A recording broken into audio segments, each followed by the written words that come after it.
नमस्कार. सफरनामामध्ये आपलं स्वागत आहे.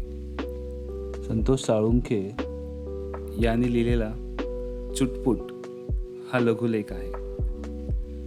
काही औषधे आणण्यासाठी मेडिकल स्टोअरमध्ये गेलो. औषधे घेताना सहज लक्ष गेलं, एक 7-8 वर्षाची मुलगी ठिगळ लागलेला फ्रॉक घालून उभी होती. तिच्या हातात एक 5ची चुरगळलेली नोट होती. ती दुकानदाराशी काहीतरी बोलत होती आणि थोड्याच वेळात काहीच न घेता निघून गेली.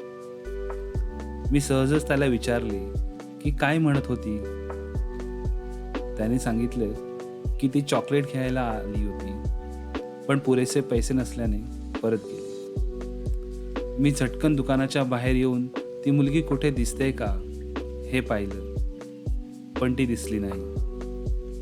केवळ काही पैसे कमी पडले म्हणून ती चिमुरडी आपली इच्छा दाबून निघून गेली. मला मनाला त्या क्षणी खूप चुटपुट लागली. काही सेकंद आधी मला कळलं असतं तर मी तिची ती छोटीशी इच्छा पूर्ण करू शकलो असतो. असो, आयुष्यात अनेक छोट्या छोट्या गोष्टी काही सेकंदाने चुकतात, पण चुटपुट मात्र काही काळापर्यंत राहते. धन्यवाद.